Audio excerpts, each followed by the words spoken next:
Yo, what up, everybody? It's Eric with Mind Melt Podcast, and today is a really dope guest. I've got my friend Tim Beck from Boise, Idaho, on, and we just talked a little bit about politics. It was kind of all over the board, very scattered conversation, but sometimes those are the best conversations. And we talk a lot about politics and a lot about just the importance of international versus national versus local politics, things like that. I think you'll really enjoy the conversation. Be sure to subscribe. And I also just wanted to say thanks for everybody that listened to the Dan Cummins interview. Dan Cummins is super dope. I really, really like him. I'm so glad that I got the chance to interview him and talk to him. And I'm looking forward to some future stuff. So if you have any questions or anything, feel free to email me, mindmeltpodcast@gmail.com. And thanks for listening. Later.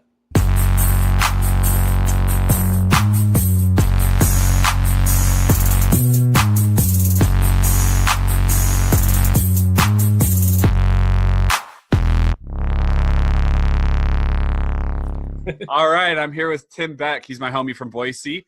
And I've always admired you because you're like super into politics, and I am like the idiot in the room when it comes to politics. So I wanted to talk to you about politics. Okay. So let's talk about it. Okay, all right. I love three of my favorite things to talk about are politics, religion, and music. Cool. Well, those are probably my three too. So I know it's kind of They're funny great because topics. A lot of people, they make them uncomfortable. Most everyone can talk about music, but religion and politics, a lot of people, it makes them all uncomfortable. And that's why I love talking about it, because I like to make people uncomfortable, I guess, but also because I don't think anything should be left off the table. Totally, I agree.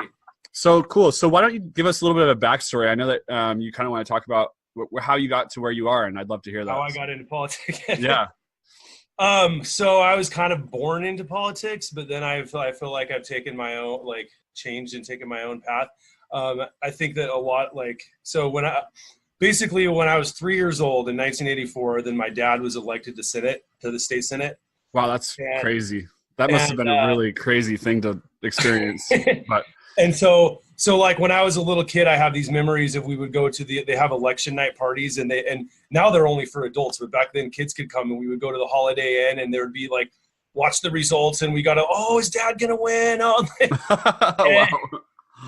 And but then crazy stuff started happening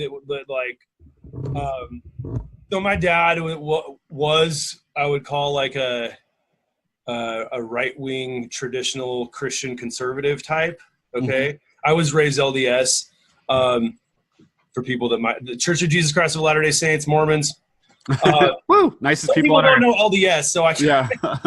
nicest people in the room all the time. So yeah, they're nice people for sure. But so my dad in the 80s, he was super anti-abortion, and this is a traumatic memory of mine. So he ran for actually U.S. Senate, and against Dirk Kempthorne, who later became the governor. And when he was running for U.S. Senate, this was in 1992. No, 1990. So in 1990, in his normal race, so he passed the most restrictive abortion law in the country that my dad sponsored. Wow. And I'm pro-choice now, but I think how I changed is we're talking about. And so he showed ads with aborted fetuses on television, and oh my gosh, that's crazy. And so I am a little kid. This was in 1990, so I was 9 years old, and a bunch of Republicans ended up losing that year to women because of them passing this abortion restrictive law that ended up not. Being unconstitutional or something. I don't remember I was a little kid, but I remember people would call my mom screaming at her, and I'm 9 years old and I'm going to elementary school, and little kids are like, "Your dad's disgusting. Your dad's horrible." Oh, and saying, and I'm just 9 years old, what the heck? Yeah, and then all through the 90s, my brother's always listening to Rush Limbaugh, and well, where I started changing, so I was, born a right-wing conservative, Christian conservative. Yeah. And and it was just like, really important. This is really important. We got to preserve our freedom of our country and all this. And well, in I want to say probably when I was like in middle school and early high school, like ninth grade or so, I got into punk rock. Okay. And, and and it really, like, reading specifically a band called the Dead Kennedys. Yeah. And listening to them and reading their lyrics. So the Dead Kennedys, are you familiar with the Dead Kennedys? Not lyrically, but I know who they are. But okay. You got to check out their lyrics. Like, they're probably the most influential band to me personally as far as lyrics go. So the Dead Kennedys were very, like, just anti-establishment, both government and corporations, and very critical of Ronald Reagan, who like was like a god in my house. Like, we love Ronald Reagan. And so then reading these lyrics got me like let's look into this stuff. And by now, okay, I can actually look stuff up online because the internet now showed up. Like, yeah, it dialed up and went, and because this is like 1996 when I'm 15 years old. And so then I start researching and seeing like all this terrible intervention that the United States has been in the 80s because of Reagan and U.S. imperialism, and then from there I discovered libertarianism, and I'm like, I like this, and the Dead Kennedys lyrics not only like helped wake me up, I would say politically, but also as a person, because I got bullied a little bit. I was a different kind of person, and I had kids who pretty much every single day would call me a dumb fucking faggot. Are we allowed to say the F word on your show? Yes, of course. You can say whatever the fuck you want. and it was, interestingly, I'm not actually gay, but it ended up people my whole life have thought I am. Me too, actually. That's something we have in common. Yeah, totally. And I did not give a flying fuck, because the reason why people thought I was gay was because I used to hang out with really beautiful women. Like, yeah. and so they all thought I was gay. He must be gay because he's hanging out with hot girls. Yeah. Yeah. I mean, whatever. I never cared. And I had a lot of gay friends, so it was like, and I just didn't give a fuck. Like, I love fucking gay people or straight people or. Well, so that plays into how I got into politics too, because people would bully me for being gay, and I wasn't even gay. And then there's a song by the Dead Kennedys called Halloween, and I highly recommend you look it up and read it's basically about how on Halloween, sorry, dogs barking. That's okay. Yeah, don't worry about it. Basically about how on Halloween, then that's the one day a year that all of the people that are like stuck in the normal mold of society can like be a freak without fear of judgment, and they can dress up and be freaky. Yeah. And the song is like, why are you afraid to do this the whole rest of the year? Like, what are you worried about? Why, like, and then the end it says, why don't you take your social regulations and shove them up your ass? Yeah. and I really, really like that, because I realized, I was like, I'm getting all the press because these people are making fun of me, but fuck them. Who cares? I can choose to not care that people are saying hurtful and mean things to me. And if I make that choice to not care, then I can be a happy person. And so I'm honestly like really, really thankful, because I feel like that's kind of one of the keys to happiness is to not care what other people think about you. 100%. And unfortunately, there's people that are adults, that are middle-aged adults, who have never figured that out. Yeah. And so I feel blessed. Like one of my cousins, he's a few years older than me, and he actually, at age 39, he came out as gay, and it was really, really hard. Yeah, at 39. 39. Oh my gosh. Yes, because he was really good Mormon, and he still is. And he had this like battle of, am I gay or am I Mormon? Because I can't be both, because they tell me that you can't be a gay Mormon. That's the and I've talked to him about it, and he's like still, he was like, I'm still trying to learn how to not care about people judging me like that. And of course, yeah. So I'm really thankful. Like, I'm super thankful for the Dead Kennedys and for their lyrics, and so then then I got involved in high school in this group called Student Equality Action League, and Amnesty International, and we would meet up, and we were like basically kind of like outcast, the freaky punk rock kids and stuff, like, and we'd get together and write letters to dictators to tell them to free the prisoners of conscience and stuff like that, and so yeah, from that then like. That's where I changed, and I became I would say and I'm constantly my ideas and views are constantly evolving and changing because they should. Yeah, absolutely. You should never be stuck in a groove. Yeah, I honestly I think that way too many people just take on whatever their parents believed, and then they just continue to believe that for no other reason than this is what my parents believed and taught me. And I also think that people seek parent approval a lot, yes, and that's like for me, that's one thing that my parents unfortunately have to deal with. I've never given a fuck. So my parents are super religious, and I came out as like an atheist, which was like a crazy thing in my household when I was like 15, and I was going to Christian school, by the way.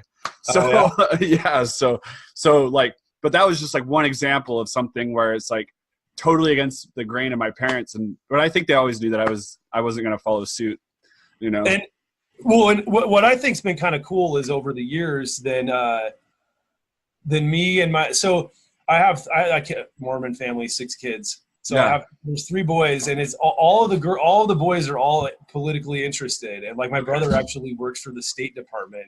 And is about to go move to. He was just in Papua New Guinea, and now he's going to go to Shanghai for the next 6 years. Wow. That's so cool. I want to go to Papua New Guinea so bad. But anyways. Yeah, there's some sad statistics I learned about Papua New Guinea. But I think you and I have talked about that before. Yeah, I think I talked about that a little bit. But all of us, though, like me and my dad and my brothers were like a Venn diagram of beliefs and ideas. Really? Yeah, totally. And we all like kind of it's cool. I like it. Like we talk to each other politically all the time. Like, so interesting fact, my dad, he was the co-chair of Donald Trump's campaign. Right. Me and both of my brothers can't stand Donald Trump and are always Wow, that's crazy. That's cool though. And all 3 of it, but we all dislike him for different reasons and stuff. And but over the years though, then we've kind of like, me and my little brother, we've really moved my dad in the right, I don't want to say the right direction because not to the right politically, but right. In the correct direction. Yeah. To where like now he's like a big advocate of criminal justice. Out of the darkness. Oh my goodness. This is the podcast. Yes. That's Brent. Hi, Brent. Family. The Beck brothers. That's your brother? No. Oh. That's my friend Brent, and we're remodeling our garage to become an Airbnb rental, and he's cool. Work on it. But it's kind of cool. He lives in it while he's working on it. I probably shouldn't say that. See, there's an example of like we would get in trouble with the city government because that's against regulations. It's not not approved yet. He can't live in there yet, but he is, whatever. Yeah.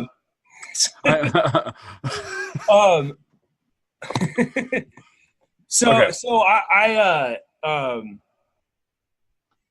when I was in politics actually is what led me to leave my faith. Okay. How so? That's interesting. So that's a big part of it. So I went to school at BYU, Idaho, and which is a Mormon school. Mm-hmm. And I was in international politics class in 2003 when the United States decided to invade Iraq. Okay. And I was very, very opposed to that. Mm-hmm. And because everything I read and research I had done is Saudi Arabia is a sovereign nation. They have not attacked the United States. So I'm a big believer in what's called the non-aggression principle. Are you familiar with that? No, but I'm getting I just by the words, I think I understand. But No, it's a principle, the non-aggression principle, or the NAP. And basically it states that the only time violence is ever justified is in self-defense. Okay. Cool. And so yeah, that kind of back when I was in ninth grade, when I was being bullied, I got in one of my bullies. We got in a fight. Yeah. And it was ridiculous. And I went home. Actually, this was at the end of eighth grade. I got home from it, and I was like, that was the dumbest thing ever. It didn't solve anything. Violence doesn't solve anything. And I became a pacifist after that. And I read stuff that Gandhi's written and Martin Luther King Jr. and they're the guy that influenced them, who I love, Ralph Waldo Emerson and Henry David Thoreau. Yeah, I love Thoreau.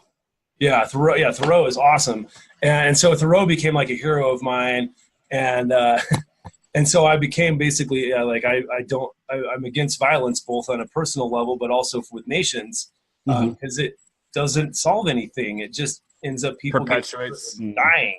Yeah. And, I mean, look at Iraq all these years later. Like, look what. And so I was in college, and literally all around the country, I see these college campus anti-war protests. And I'm like, I want to organize one. Yeah. Okay. Nobody supported me. Every single person was they loved George W. Bush, and we got to get Saddam Hussein. He's killing his own people. And I'm like, oh, so we should go kill a bunch of people because that doesn't make this. Do you see how that's kind of hypocritical? Like, right. And then the thing that bothered me the most is these people would say, this is how the gospel of Jesus Christ is going to get to the Middle East. Wow. And, the Jesus I had studied was the Prince of Peace. Right.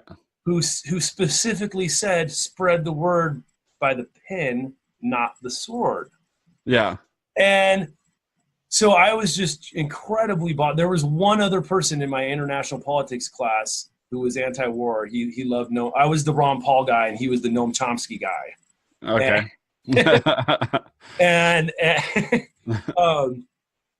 And literally us two were like the only anti-war voices out of a campus of like 15,000 people. It was incredible.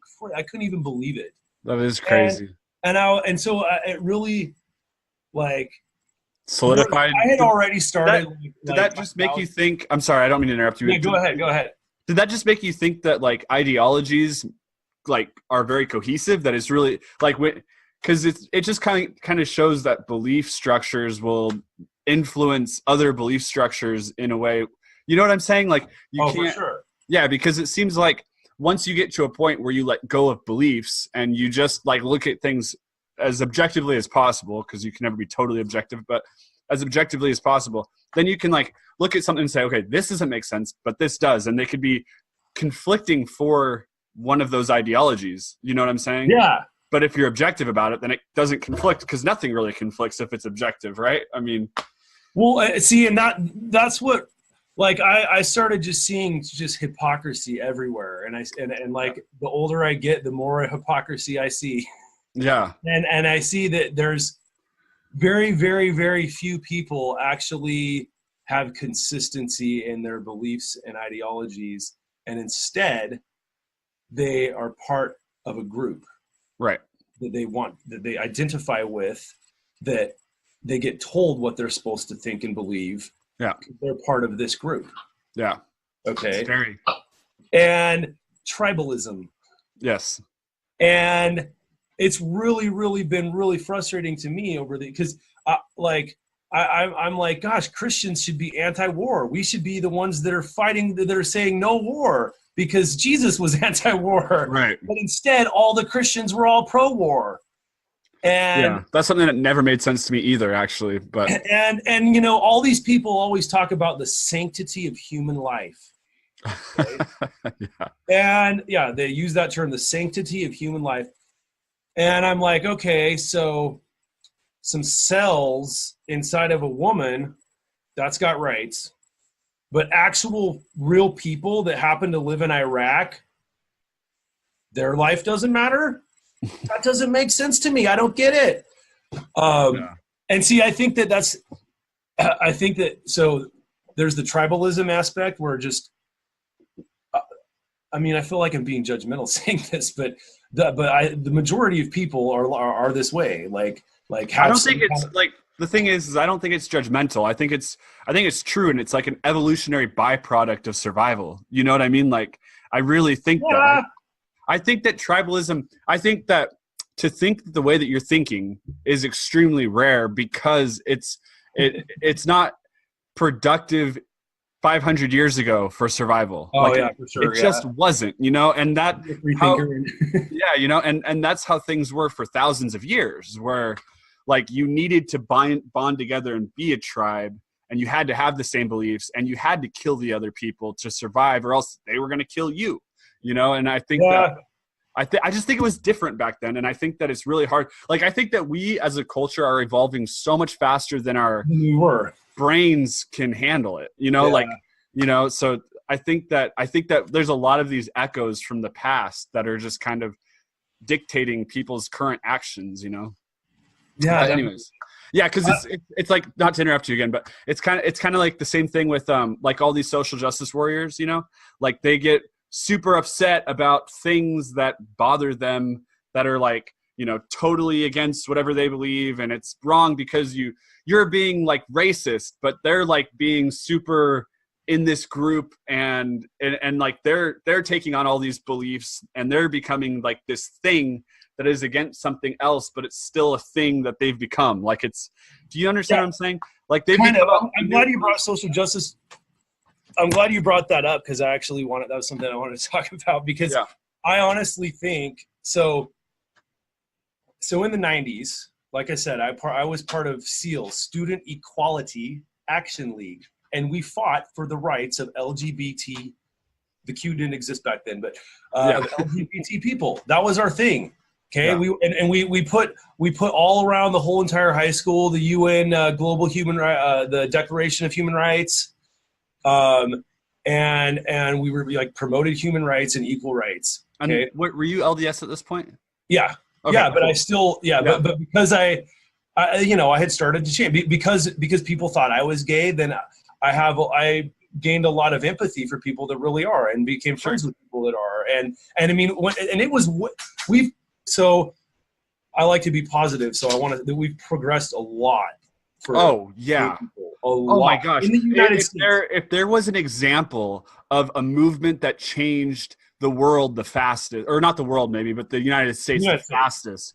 I mean, like compare gay rights to African American rights. Like, those are two movements, and gay rights like blew like through the map. I mean, it was just like super fast. Yeah, I mean, so you go back 20 years ago, and you have all the Democrats saying, no, gay people should not be allowed to be married. I mean, Hillary Clinton. 20 years ago. I mean, you got Biden and Clinton and all of them. The marriage is between a man and a woman, and only a man and woman, and like But and so there's been a lot of progress on that. So when I was in high school, actually, then a group of students at Eagle High School, they started a support group for LGBT students. And their very first meeting, kids came and threw rocks at them. Are you fucking kidding? That's disgusting, man. Yeah, this was in 1998, and in Boise, Idaho. And then the Statesman ran a story about it. And then I go to school the next day, and this was another thing that just really turned me off to to Mormons. I go to seminary class the next day, and I had this jock bro Mormon kid saying, "Well, we need to put all the faggots in a cave where they can give each other AIDS," and like they're saying this stuff. And me and another kid he was on the debate team. We were the only two people willing to stand up for gay people against this bully, and I was just like it was. I couldn't believe it that these kids were saying, "Oh, I'm like, they're people just like you. Like that happen to be attracted to the same gender. Why does that matter?" And what was funny is then our seminary teacher came in, and he agreed with us, and he and he like chastised the kids that were the anti-gay kids, and he was like, "The sin is actually fornication, and so all you straight people are committing fornication too. That's the actual sin." So yeah, it was kind of interesting. And then me, the whole rest of the class, I was sitting across from the gay basher kid, and I kept like going like winking at him and licking my lips and stuff. And this is actually then my pacifism came into play because yeah, it was funny. I'm like, oh, that's rich. That is awesome. So then class ended, and then he wants to fight me. Okay, yeah, I'm gonna fight you, you fucking faggot! And I'm like, go right ahead. I'm gonna turn the other cheek just like Jesus. You can punch me the other cheek. What? You're not gonna fight back? And I'm like, no. Violence solves. And then I, gave him my pacifist pitch about how stupid violence is. And whoa, I can't. Oh, and it worked. Like, he didn't fight me. He didn't punch me. He's like, well, if you're not even gonna fight back, that's gonna. I'm like, yeah. And that's actually happened a few times. People have wanted to fight me, and I go right ahead, go punch me. I've done that before. Like punching bag. Yeah. I've done that before because I had a friend that wanted to fight me one time, and it was over something stupid. And I told him the same thing. I told him, like, dude, I'm not going to fight you. You're my friend. You know what I mean? Like, there's no way I'm going to fight you. And then he fucking knocked me out. But interesting. Anyway, yeah, so it didn't work for me that one time, but that's only one example.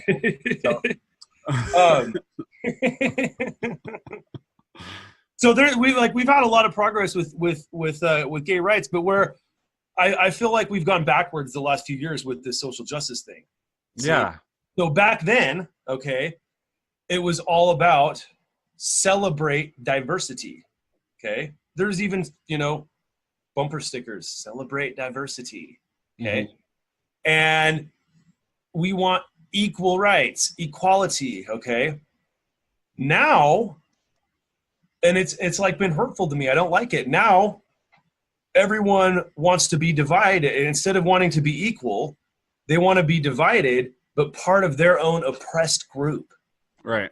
And then they want to blame. They want instead of taking the what I learned from the dead Kennedys and learning to not care what other people say to them. Right. Then they go around trying to silence everybody what people say, and I think it's very counterproductive because. Me too. Because there's always going to be assholes. Yeah. I just was talking about this with Kendra. She was just here and she just left. But I was just talking about someone that you and I mutually know. And she was saying how she really liked him for politics. And I was like, I don't think so. He's so far to the left that he's like against free speach, and like, I don't want to say who it is online. I'll tell you later. But it's like when you're so far to the left that you're against free speech, that's a problem. You know what I mean? And that's it's kind of ironic to me too, is that in the 80s, so like the dead Kennedys, they're pretty far left. They're like Jello Biafra ran for the Green Party. Yeah. Okay. But they're all about free speech. Like in the 80s, it was the Christian right that wanted to oppress free speech. Right. And they're the ones that got the parental advice. Well, actually, it was Tipper Gore got the parental advisory explicit lyrics. But it was they called them the moral majority, and they were the Christian far right, and they're the ones that wanted to suppress speech. Yeah. And it's just funny to me that now, all these years later, now the left wing wants to suppress speech because they don't want to hurt people's feelings. And like, I'm a feeler. I'm an empath. I'm a man that cries regularly, and I'll say that. And men, go ahead and cry. It's okay. Okay. Yeah. But it did me a lot better to learn to not care what other people think than to go around trying to silence everyone. Yeah. Because there's always going to be jerks. There's always going to be racists. There's okay. So I think it's a balance. I think we should help people be mindful. Like, hey, that was kind of racist. You probably shouldn't say that. Yeah, like you should call people out for their bullshit, but the only way that they can get called out is if they have a platform to be a douchebag, so that we all know that they're douchebags, and then everybody can call them out for being douchebags. Like, okay, so for an example, this is also something that we were just talking about before she left, because I was trying to talk to her about this specifically, and I was saying, like, with Alex Jones, You know, like Alex Jones is a crazy fuck. Okay, he does crazy shit. Yeah, oh my I don't gosh. like anything that he's. Yeah, I don't like anything that he says. You know what I mean? It's like hardly anything.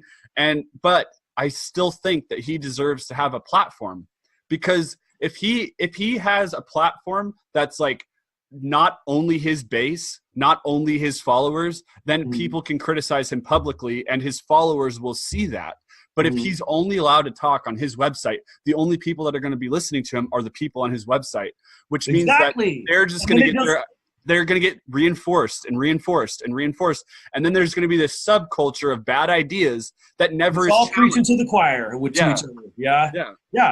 And I totally agree. And it's bullshit that he got kicked off of all those platforms. And then Facebook went and they kicked off they did over 800 pages in one day. Like, I saw that kind of page that's not establishment narrative. Yeah. And it's messed up. There's a free speech is really, really important. And so back to the social justice thing that ties in here, like, right, the last few years, then there's been the trans rights movement of trans people. Okay. And that's like the new equal rights is for trans people, because they came out like, okay, I huge support of trans people. If you believe that you're a different gender, go right ahead. I actually learned about, it's kind of a funny story. When I was on my Mormon mission, okay? Yeah. That's where I first learned about transgender people in 2002, actually in 2001, on my LDS mission, because the most famous person in Korea was a trans woman. Wow. And I served a mission in Seoul, Korea, and there was this person that was Hadi Sue.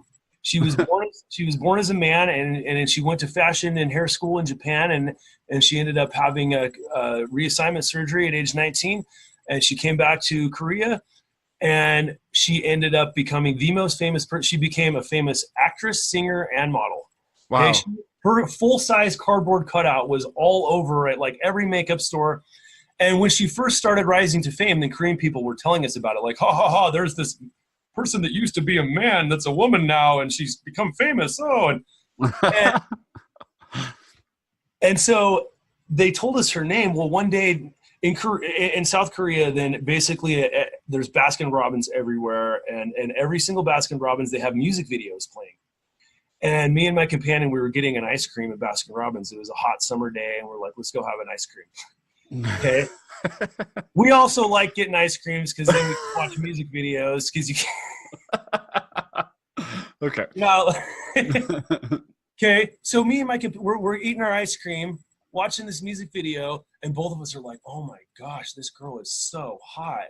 What is this? Wow!" Like, And it comes to the end of the video, and they show who it is at the end of the video, Harisu. And both of us, our jaws drop. We're like, it's the man! Oh my gosh. Oh my goodness. We were physically attracted to a man.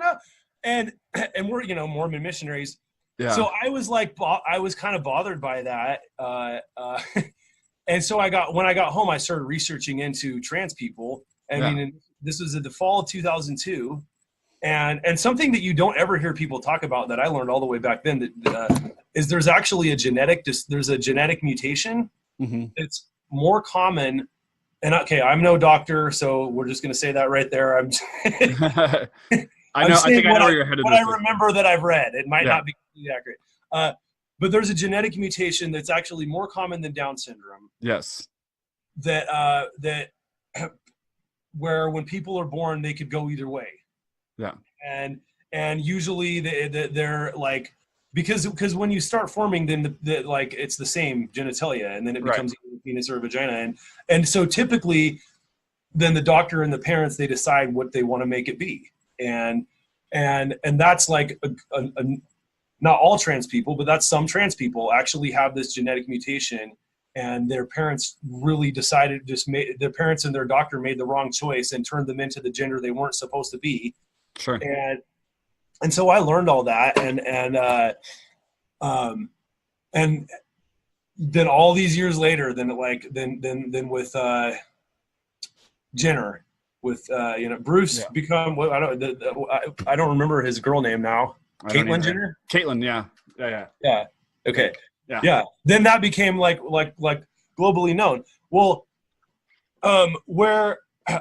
so the trans community now, it's sad to me. I wish they would embrace like what what happened in the 90s. Like, let's just learn to not not care what people say about us, and people are jerks and mean.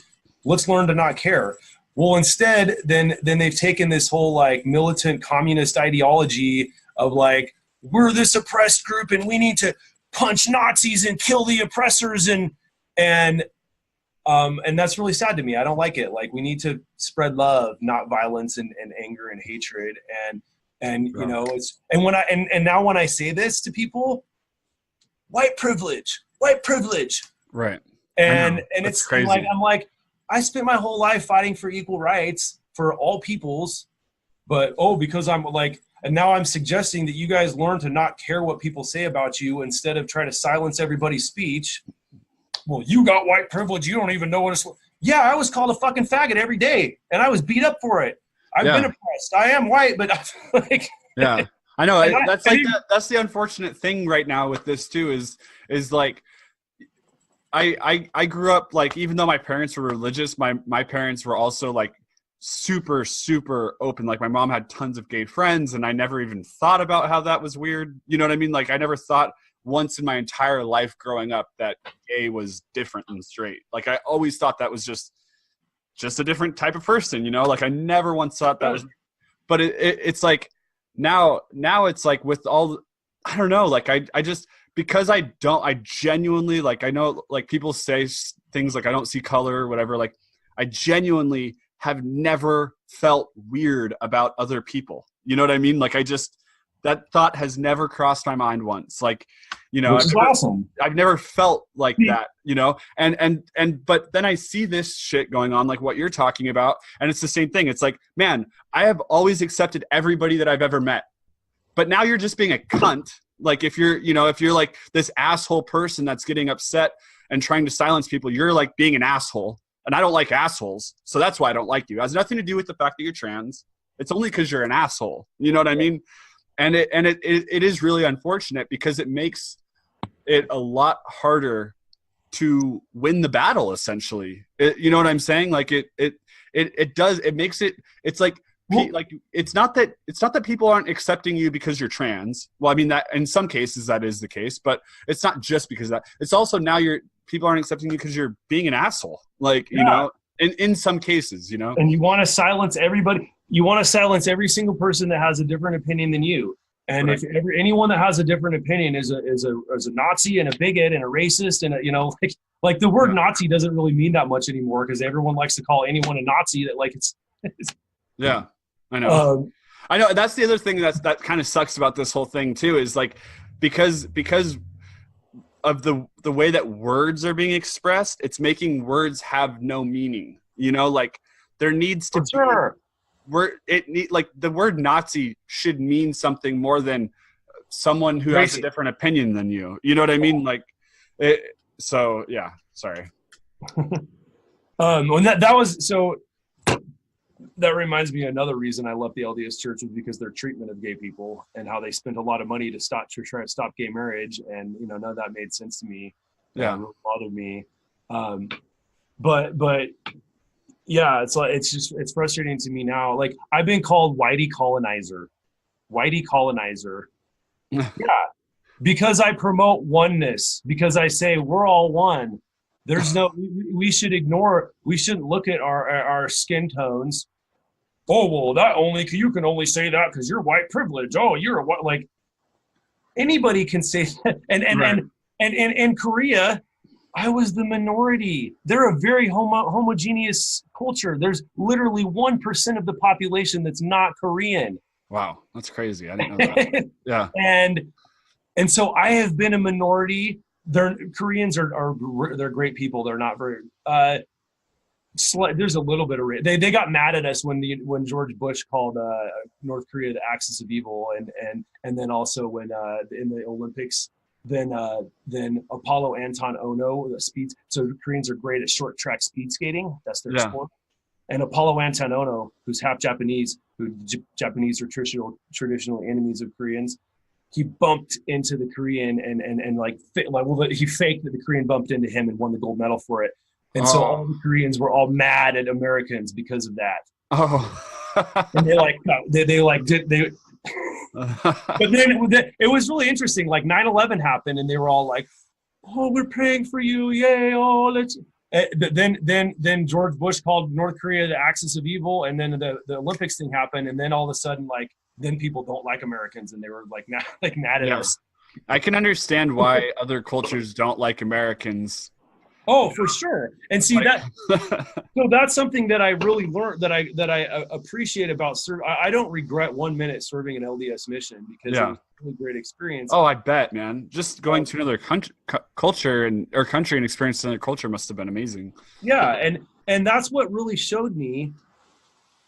People are people, right? And it doesn't matter where they were born, what color their skin is, who they want to have sex with. We're all people, and all of our lives are valued. It doesn't matter if they went across a river to come into the United States for a better opportunity to work, for a better life.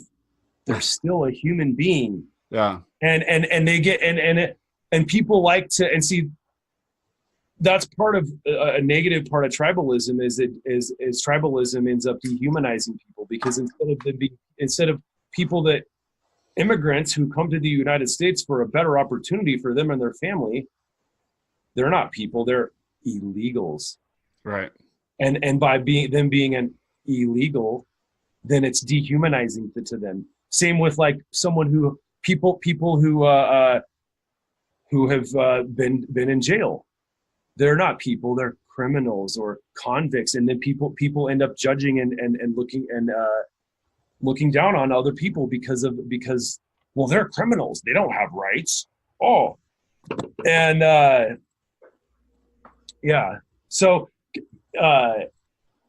can we talk about like criminal justice? Because absolutely. Yeah. You can talk about whatever the fuck you want. All right. And it ties into censorship. I got censored actually yesterday. Okay. Oh, really? I got censored on Facebook from this group. There's this group called the Meridian Anti-Drug Coalition, and basically, my first contact with them was when I first started throwing parties. Then they totally slandered me, and they were quoted in the Idaho Statesman saying that we're warning people about raves coming back.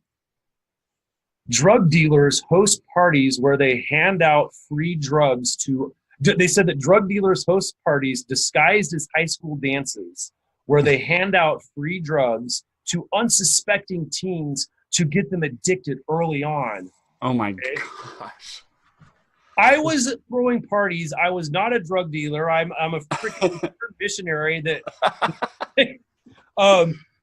and I, it really bothered me. And so and then we would go to their page and be like, this is not true. And they kept censoring us and deleting everybody's comments. And then we had to go, I was in Brazil at the time. My ex-wife is from Brazil, for people that, that's why I was in Brazil. Another great country, totally different than Korea. A whole nother episode could be to talk about Brazil and Korea, but yeah.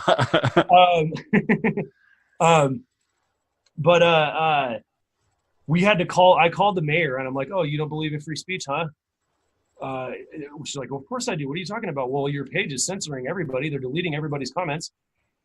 They're doing so now." This was back in 2011, I believe. Yeah, 2011. They're doing all the same thing now. Now, all the time, they're just constantly posting reefer madness propaganda. Okay. Really?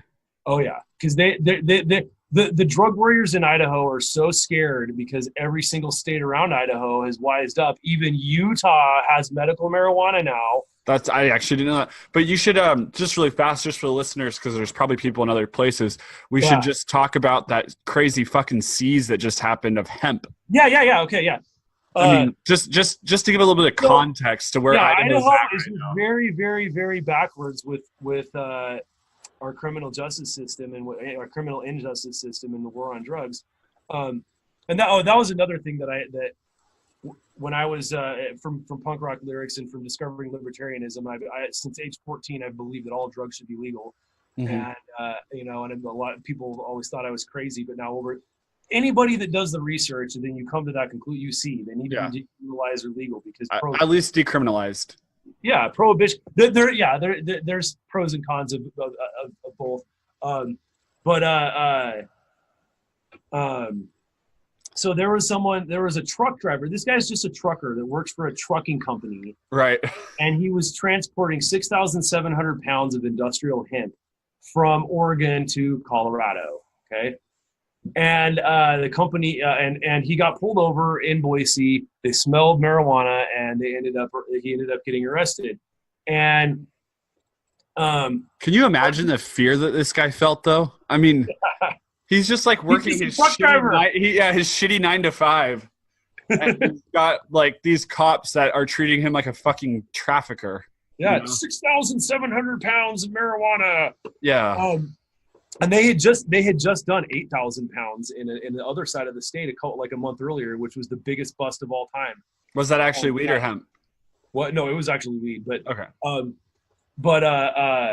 And no, I actually called the state police and I said, "Hey, what do you guys do with that?" I'm serious. I did. Did you block your number first? And I said, I was like, I'm going to go to I said, this is ridiculous that you guys have stolen this very valuable commodity that's legal in the states around us. So we may as well have the states sell it back to the other. Make some tax money at least. And have the state keep the money, which is still wrong. That's totally wrong. That would be stealing someone and profiting off of it. But they're going to just burn it instead. They destroy it. I know. It's crazy. They literally burn millions of dollars. I know. I just think it's crazy on this bus how the fucking sheriff's office and the government's coming out and saying we're not backing down. Mm-hmm. I mean, yeah. Well, and that's called pride. And so they came out with a press release and they're like, ignorance to the law is no excuse, and that's what the state police and the Ada County prosecutor said. And they cited Idaho state law says any amount of THC is marijuana. Well, the new federal farm bill that passed a month and a half ago or so, a couple months ago, that legalized industrial hemp federally. And what's funny is that in the federal law, it specifically prohibits states from banning the interstate commerce of industrial hemp in federal law. Really? Yeah. And so now the article about that kid, and so the company in Colorado that is supposed to get the hemp, they're suing the state police. They demanded they get their product back right away because it could get moldy and get ruined. Yeah. And they're demanding $1.3 million, which they said is the value of it if it doesn't if they don't get it before it gets ruined. And the county is not backing down, even though that's federal. And it's ridiculous because it's going to waste millions of our taxpayer dollars. It's going to waste our tax dollars. Yeah, they're going to win that case for sure. I mean, this is fucking crazy. And probably more now because of defamation and shit, for the truck driver. And he's going to sue them invariably. I mean, yeah, he's had to go to be in jail. Yeah. I mean, can you, and stop working and yeah. And his name has been, his name has been thrown into this. Mm-hmm. So anyways. Yeah. So that's, in Idaho, we really need to, to me, it's one of the very biggest issues in the state of Idaho is to reform criminal justice. And there's a lot of things that we're trying to do. And, the Meridian Drug Coalition, they censor me. They basically post all this reefer madness crap, and me and a few other people kind of regularly troll them. And Sherry just had the idea. My wife Sherry she's like, you need to get a whole campaign of like thousands of people starting to go and comment because it's not a public forum. They don't allow discussion. They basically delete everybody's comments that doesn't fit their narrative. That's crazy. And for example, they posted an article about the opioid epidemic and how people are dying of opioid overdose.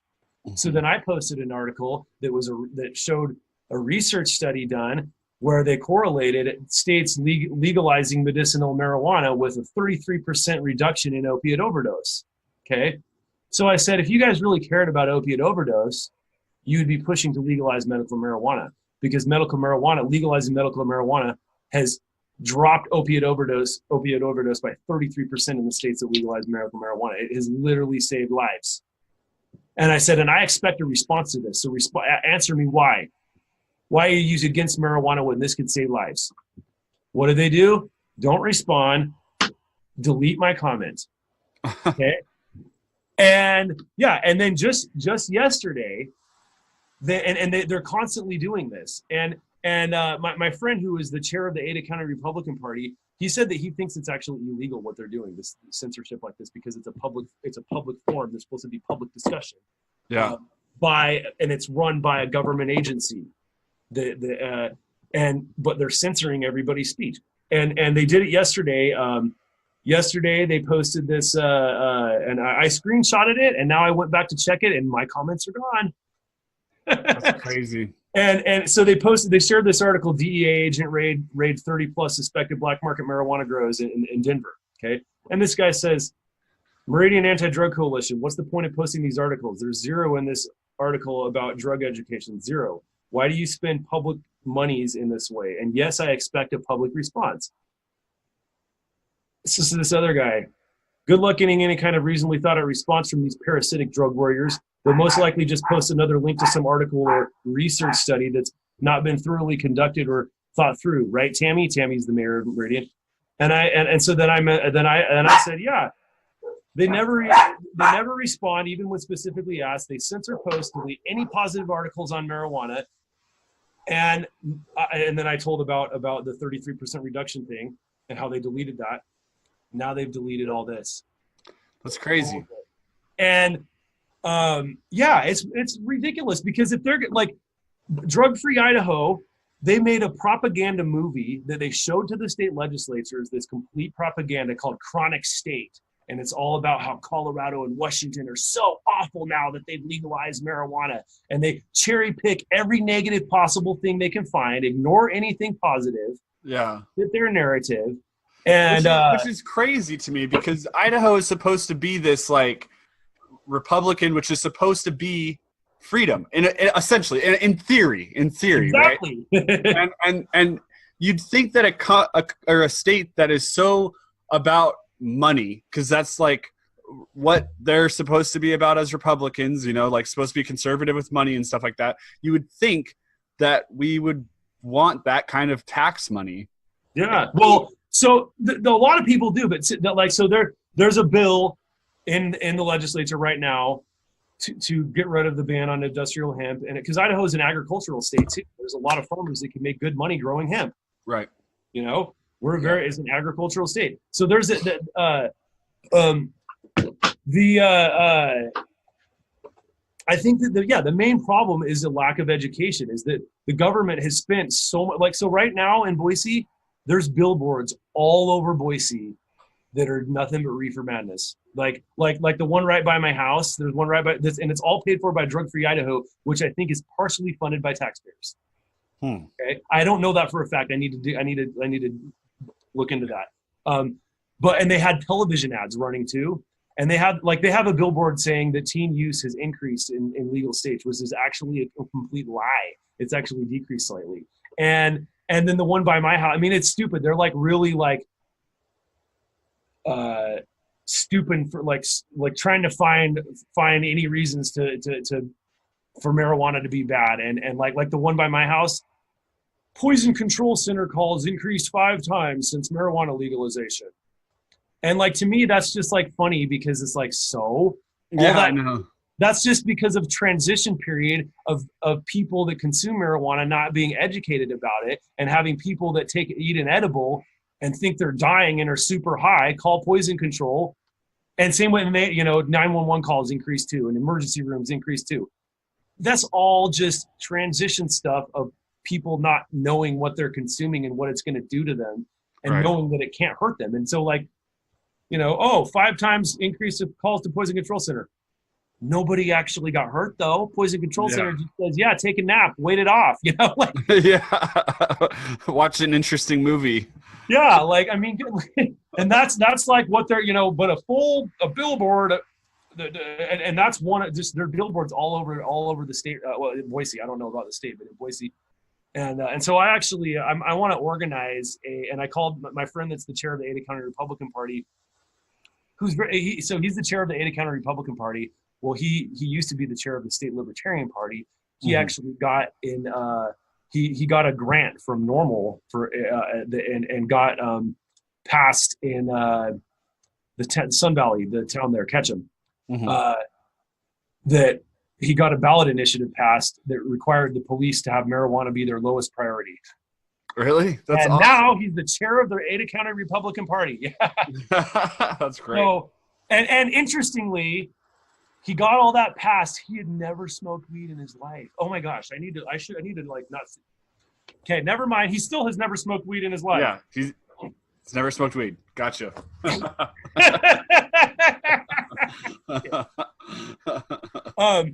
But I want to organize a debate.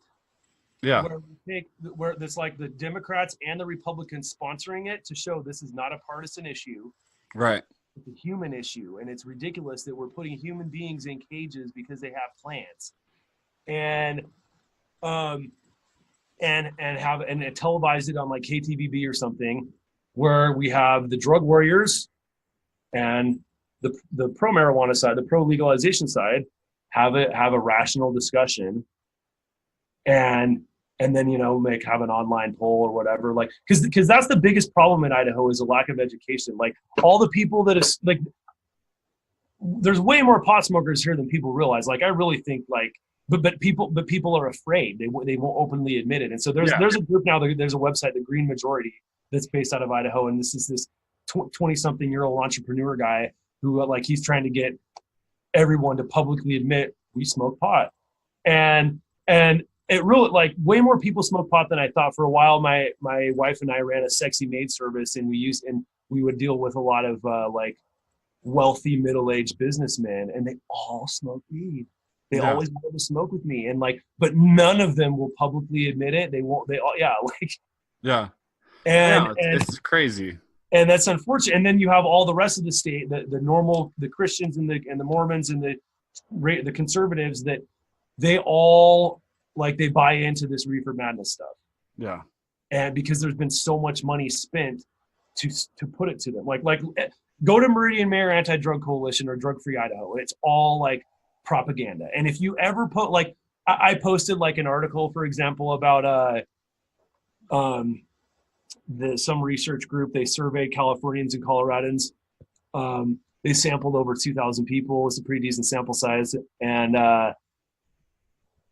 marijuana smokers had a higher level of education and had a higher income and were healthier. Okay? Wow. Yeah. Less, not as overweight, and just overall led a healthier lifestyle. Okay. Yeah. So I post that. Instantly it gets deleted. That's crazy. That's not a public forum where a public can actually discuss. See, that's yeah, they're creating like a bubble, Yeah, the same way as like Alex Jones. But right. but what's funny is the only people that ever comment are people like me, like basically me, Brandon Lee, Jeremiah Sorrells, and Ben Berquist, like kind of. That's awesome.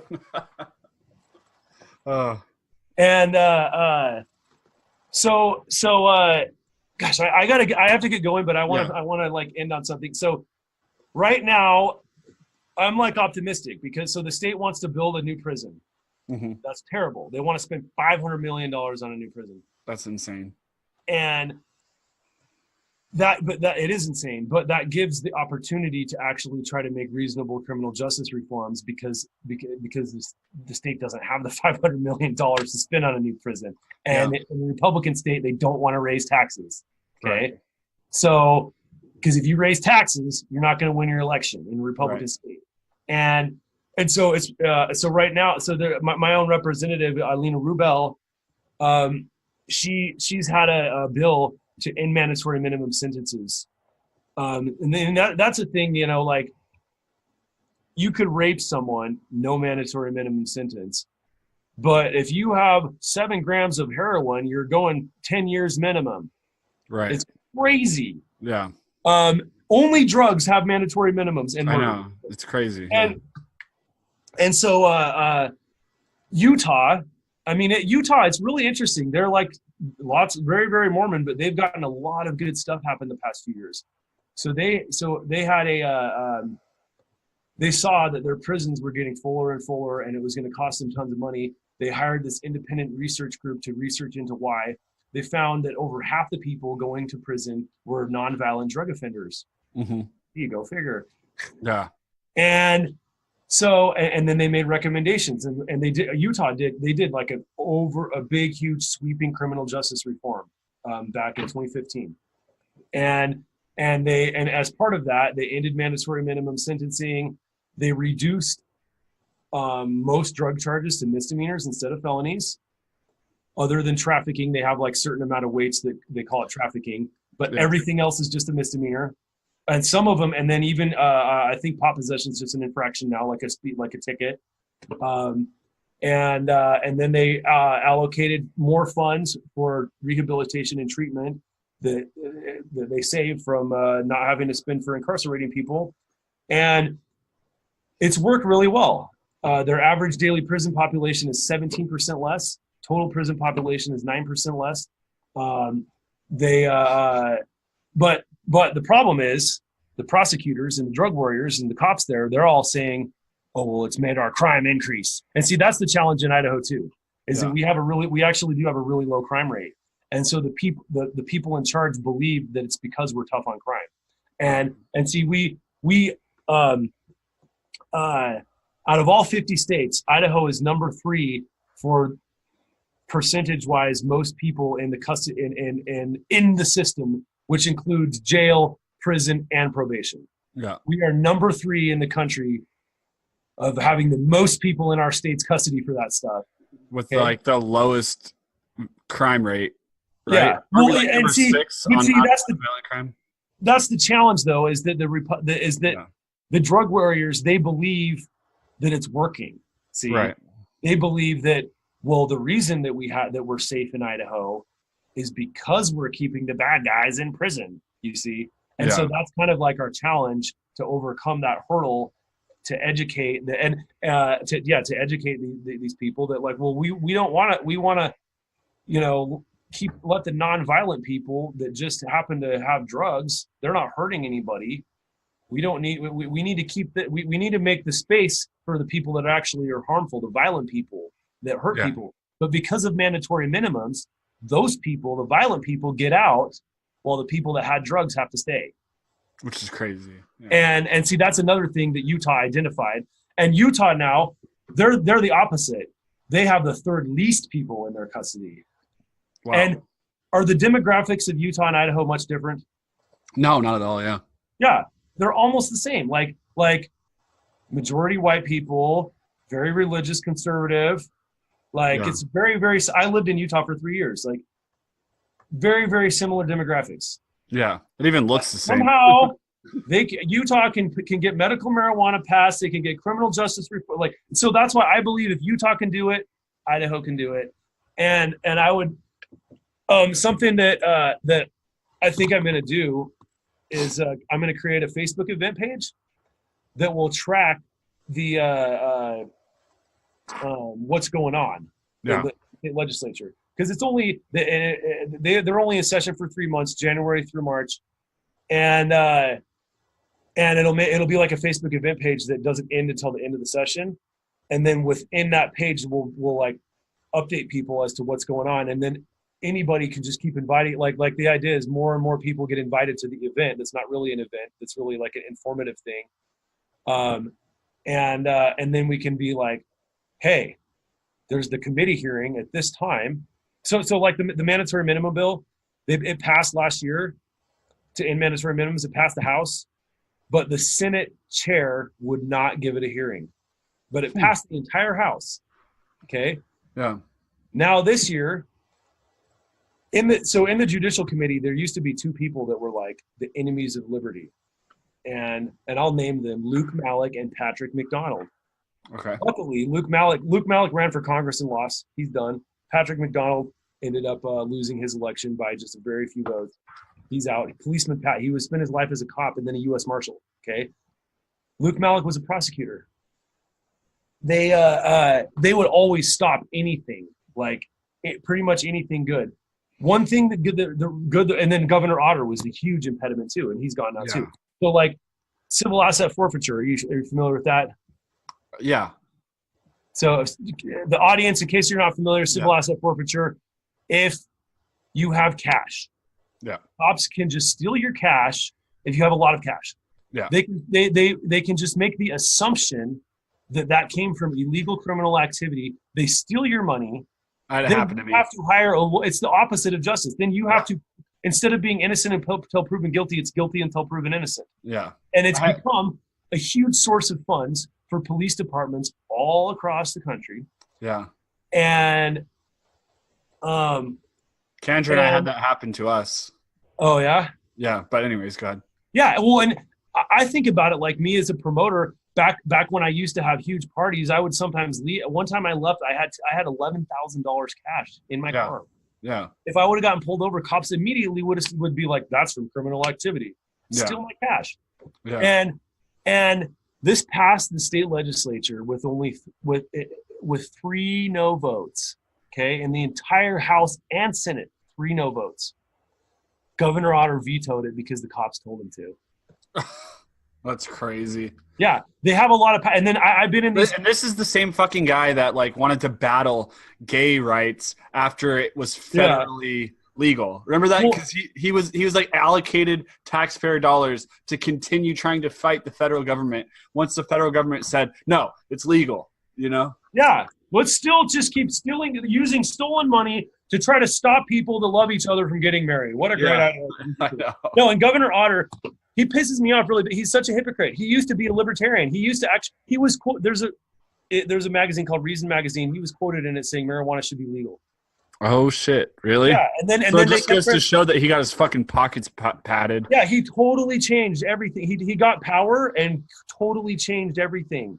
He completely changed his beliefs once he was in power. Power really corrupts people. It really does. That's crazy. And so he vetoed that. It was ridiculous. So, but he's gone now. A lot of people, Brad Little wants to, a lot of people call him Little Otter. And they think he's just going to be just like Otter. Yeah. But other people, like he wants to show that he's different, that he's not Little Otter. He's his own man. Okay. Yeah. And so I'm hopeful that he'll be more open-minded. And like there's some good, besides the mandatory minimums bill, there's another bill. Another ridiculous thing we have is our liquor licensing is really stupid. Oh yeah. And so there's a bill to change that. That's just like an Ada County thing though, right? No, the whole state. So the state allocates liquor licenses based on population. They only give a certain number of one liquor license per 1,500 people. Oh, okay. And well, in the big populated areas, you have to be on a waiting list for 15 years. Right. That's kind of why I thought that it was Ada County only, but I guess that makes sense. Yeah. It's the big populated area, but it's Idaho Falls and Pocatello too. Like, and well, because then they also made it the liquor license is transferable. So owning a liquor license has become a piece of property, basically. Right. Yeah. It's very, very, very valuable. So in Ada County, a liquor license is worth about $200,000 right now. Yeah. And so you can so there's people that will like I read the Boise Weekly was talking about this in an article a couple of years ago. There was a bar in Idaho Falls that was literally like a room like the size of smaller than this dance room, and what they do is they just, because you also have to get your license grandfathered so it becomes permanent. When you first get it, it's only temporary, and you have to have it for 2 years being open. You have to be open 7 days a week selling liquor for 2 years, and then you have a permanent liquor license. That's crazy. And so these places, they'll open up to not even ever sell alcohol. All they want to do is once, when the next Applebee's wants to open up, well, they can sell Applebee's their liquor license for $200,000. Yeah. And so meanwhile, they've had to pay the lease on a tiny little space for 2 years and pay an employee to stand there all the time. And that's crazy. Yeah, it's really dumb. And every time it tries, they keep trying to reform this too. Well, guess who always stands up against it? Guys like Ted Challenger. Oh, really? Yeah. Because he's invested. Yeah. Then they say this isn't fair. This is not fair. Oh, and That's so crazy. so there's always there's a bill this year that to help with that. But I want to. My plan is just because most people aren't going to take the time to go on the legislature website and look through every single bill. And so me and my friend Kelsey, we're going to meet once a week. We're going to go through what's going on, see what's scheduled for hearings. Then we'll post in this Facebook event. We'll probably make our own page, maybe a website. I don't know. This is the thing I was talking about when I said, "Oh, I'm not ready to talk yet because I haven't done this yet." Yeah. Well, we can talk again soon. So then we can make like calls to actions, like, "Hey." And are you talking about Kelsey Nunez? Yeah. Okay. So I want to have her on here as well for green stuff, nice. But yeah. Nice, Kelsey. I love Kelsey. Kelsey's one of my very favorite people. Me too. So there's it's the same issue as last year. The House has support in the House Judicial Committee. They have 2/3 of the committee co-sponsor the in mandatory minimums bill. They'll easily get it out of committee. It passed the full House last year. It'll pass the full House this year. Well, the chairman of the Senate Judicial Committee, he was a prosecutor. He told the bill sponsor, "I absolutely will not even give your bill a hearing." Oh my gosh. Yeah, same thing. And so like, we'll get people to flood his inbox with emails saying, "Hey, you give this bill a hearing, give this bill a hearing. It's worked in Utah. Look at this. This is work," like that kind of thing. And then when the hearings actually happen, hey, this is a hearing going on. Like, people really need to hear stories of people, the legislators. They need to hear stories of people who have been in the system, who have been incarcerated, and who have had to deal with probation and hear from them and see, like, these are real people. These are human beings that deserve rights, that deserve, that shouldn't be in freaking cages. They maybe they were having a fun time with trust. Yeah. See, that's it. Oh God, I gotta go pick my son up. I gotta go. Yeah. But so yeah, stay posted for that. We're gonna make a Facebook event page about local Idaho politics, and that's one last thing that I wanted to mention is everybody, it seems like everybody is somewhat politically interested now because of Donald Trump, right? Yeah. People either hate him or they love him. I don't hate him and I don't love him. Well, I love everybody, so I love Donald Trump. Yeah. But, I love his little hands. Trying to love everybody. Yeah.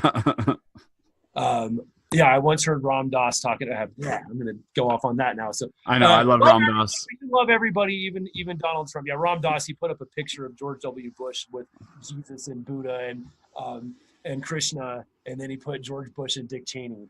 I love Ram Dass is awesome, dude. So then he's like, he's like, I need to love George Bush and Dick Cheney too.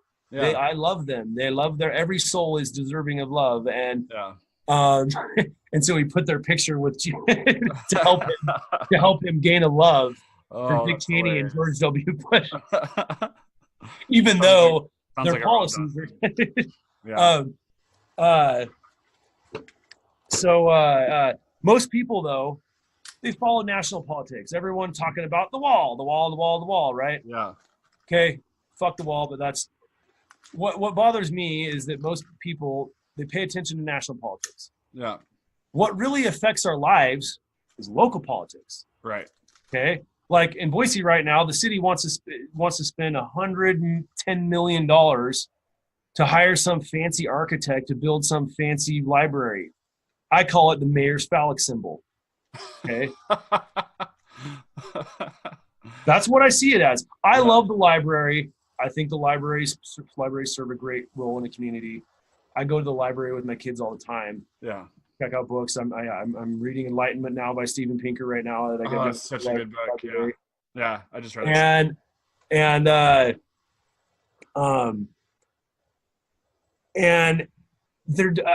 go there regularly. There's no demand for a new library. Okay. Yeah. It's never overcrowded. You can get everything you need. it's just an old brick building, and they think they need to have some fancy, cool-looking building and spend $110 million on it. When I think there's a lot better things they can spend their money. And then they want to give a big corporate subsidy to the team, to the company that owns the Boise Hawks, and spend $40 million building a brand new stadium. And these are the kind of things that actually affect us. And pulling over a guy that's hauling hemp, like these local issues are what actually affect us. A wall doesn't matter to Idahoans really, other than we need the agriculture needs immigrant labor. Okay, so right. Yeah. Okay, but other than that, like your average Idahoan, a wall doesn't really affect them. Okay, it affects people that live on the southern states a little bit, whatever. But that's what all I see on Facebook. Yeah. The wall, Trump, that like media gives people these things to talk about, and then people don't pay attention to what's going on right in their own backyard locally. Yeah. And so I would just highly encourage people to pay attention to what's happening locally, because that and get involved locally, because that's where you can actually make a difference, and that it actually affects your life. Yeah. But then also most people don't know what's going on internationally, and I think that's important too, to know what's going on internationally, just so that you can be knowledgeable, and you can like put out good vibes for people, I guess. Like it really bothers me that nobody knows that there was a genocide going on in Myanmar, and 700,000 people of a Muslim minority called what are they called? The Shias. I can't even think of what there was the Karen people, the Karen minority, and now there's like 130 different ethnicities in one little country of Myanmar, and there's these Buddhist nationalists that are burning the Rohingya people. Oh yeah. And there's these Buddhist nationalists. I mean, they go and burn the villages of all these people. Over 700,000 refugees had to leave that country last year alone.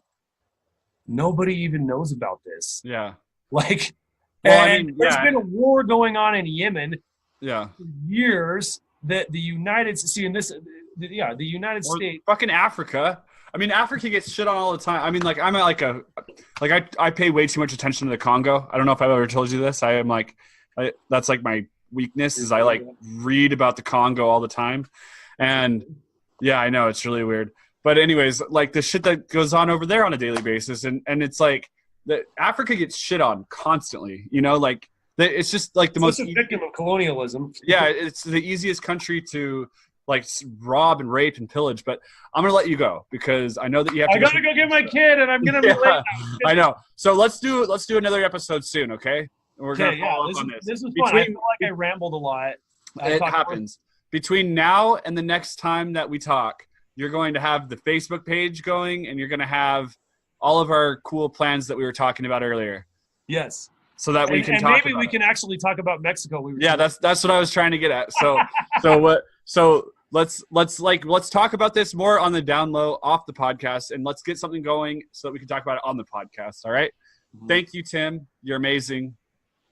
And I'll talk to you soon. That's quite a compliment. Thank you. Your podcast is awesome. I need to start listening to it. I appreciate you, man. The what I have listened to has been good, and I like enjoyed this conversation. I always enjoy talking to you. Having me on. Yeah, I enjoy talking to you, man. All right. So much love. I'll talk to you soon. Okay. Okay. Later. All right. Bye.